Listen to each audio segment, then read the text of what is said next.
Assalamualaikum guys, selamat datang kembali di Guru Gembel Channel. Al-Quran yang beredar di Indonesia sekarang, sebagian diantaranya dan yang telah terverifikasi oleh Kementerian Agama, itu ternyata ada yang salah cetak. Itu ternyata ada yang artinya sudah dikacaukan, sengaja atau tidak sengaja. Setidaknya itulah yang diwartakan oleh Pak Mahfud MD kemarin, sehari sebelum video ini dibuat. Beliau kurang lebih di Twitternya mengatakan seperti ini. Ini ada informasi Al-Quran salah cetak huruf pada surat Al-Kahfi ayat 8, seharusnya huruf Ain dicetak huruf H. Harap dicek. Jika benar, maka Kemenag perlu menariknya dari peredaran karena penerbitannya ditashih oleh Kemenag. Begitulah perkataannya. Tetapi kalau misalkan kita telusur lagi, foto yang ditampilkan oleh Pak Mahfud MD itu adalah foto yang juga pernah dipermasalahkan sejak tahun lalu dan berkali-kali, yaitu ada cerita bahwa Al-Quran yang beredar di masyarakat salah cetak. Kemudian ada fotonya, dan foto itu sudah pernah ditampilkan April 2022, kemudian Oktober 2022, kemudian Desember 2022, dan yang terakhir kemarin oleh Pak Mahfud MD Agustus 2023. Nah, ini jadi kemungkinannya dalam hal ini adalah bahwa sebenarnya Al-Quran yang dimaksud sudah diselesaikan sejak tahun 2022, tetapi karena walaupun sudah selesai, tetapi berita atau screenshot atau gambar yang menjadi bukti itu masih tersimpan di internet, maka orang yang kemudian melihat itu bisa saja kemudian melaporkannya kembali dan lagi gitu sampai 4 kali dengan sekarang, termasuk dengan Pak Mahfud MD. Jadi kemungkinannya dalam hal ini ada dua kemungkinan. Yang pertama itu adalah Pak Mahfud MD-nya kena prank, mendapatkan informasi yang sebenarnya sudah selesai masalahnya sejak tahun yang lalu, atau kemungkinan yang kedua adalah bahwa Al-Quran yang dimaksud itu masih beredar di masyarakat. Al-Quran yang salah cetak itu masih beredar di masyarakat sehingga Pak Mahfud kemudian mengetahuinya, begitu kan? Dari dua kemungkinan itu, ternyata sekitar 1 jam sebelum video ini diupload, itu Pak Mahfud MD kemudian mengeluarkan sebuah pernyataan bahwa oh, saya salah, ternyata apa yang saya sampaikan kemarin itu ternyata memang masalahnya sudah selesai, yaitu ada Al-Quran yang salah cetak, dan itu memang sudah ada sejak April tahun 2022. Jadi masalahnya selesai di situ, ternyata yang salah itu adalah Pak Mahfud MD, gitu kan?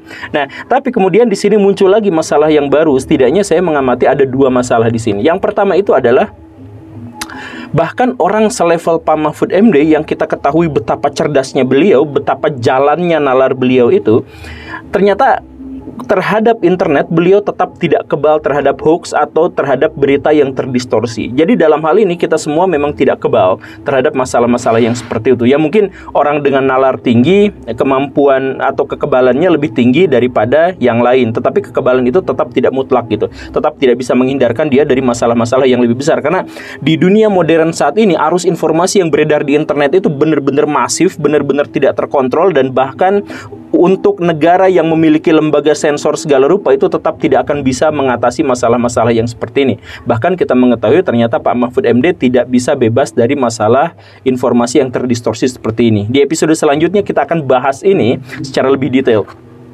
Tetapi itu adalah masalah yang pertama. Kita ternyata harus sangat-sangat berhati-hati untuk menyaring informasi yang beredar dan ditujukan kepada kita. Nah, masalah yang kedua itu adalah kalau ternyata ada salah cetak di dalam Al-Quran, maka seharusnya ini kan adalah sebuah kelalaian, dan kelalaian dalam tugas itu kan sebenarnya harus dihukum. Maksudnya, bisa nggak sih ini masuk ke dalam kategori penistaan agama gitu? Ya tapi kan ini nggak sengaja. Iya, nggak sengaja juga. Kalau misalkan ini menyangkut kelalaian terhadap tugas, ini kan bisa aja menyangkut masalah yang lebih besar. Coba misalkan saya tidak akan sebutkan Baraya, tetapi Baraya yang mengerti bahasa Arab atau Baraya yang sudah ikut pesantrenan, coba menurut Baraya kan kata yang diganti itu adalah jahiluna, kemudian dirubah menjadi jahiluna. Coba silahkan menurut Baraya itu diartikan menjadi seperti apa? Itu kan sebenarnya kalimatnya hurufnya salah cetak, tetapi artinya fatal sekali kesalahan itu.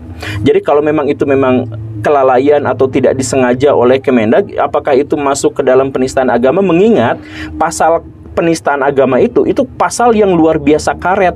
Sampai banyak orang-orang yang sebenarnya tidak bersalah atau tidak sengaja atau tidak paham dengan masalah-masalah seperti itu dijerat pidana. Dan bahkan sebaliknya, ada orang-orang yang benar-benar menistakan agama tetapi tidak dituntut oleh masyarakat gitu.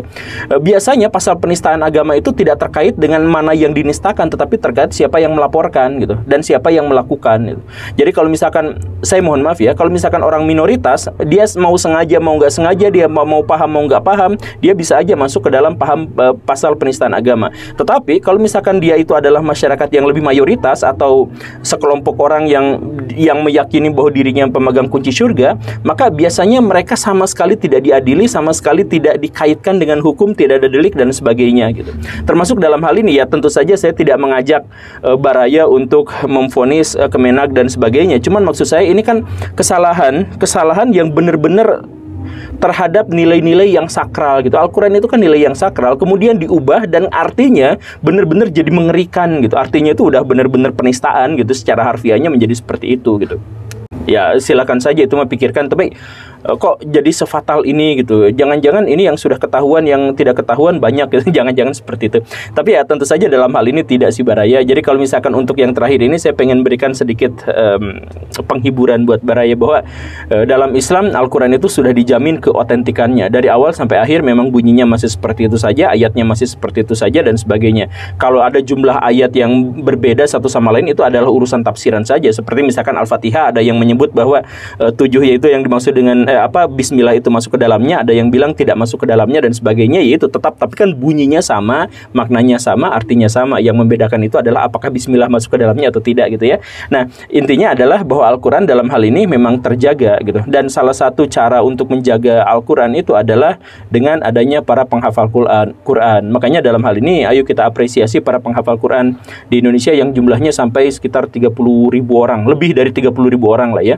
Dan mungkin mereka itulah yang kemudian melaporkan, karena mereka sadar di sini ada kejanggalan, ada kesalahan, mereka kemudian lapor, dan setelah lapornya diselesaikan, kemudian mereka ada yang lapor lagi, ada yang lapor lagi, ada yang lapor lagi, karena pengetahuan orang-orang di Indonesia seputar Al-Quran tentu saja tidak bisa mengimbangi besarnya atau banyaknya arus informasi yang beredar di internet. Kita semua tidak bisa kebal terhadap arus informasi yang beredar di internet, apalagi pada masalah-masalah yang detail. Tapi ya, semoga video ini dipahami dan semoga Kemenag itu tetap lurus, tetap bersih, tetap profesional dan tetap bebas dari korupsi. Semoga ya, karena masalah-masalah yang sakral, masyarakat benar-benar menggantungkan hidupnya itu pada mereka.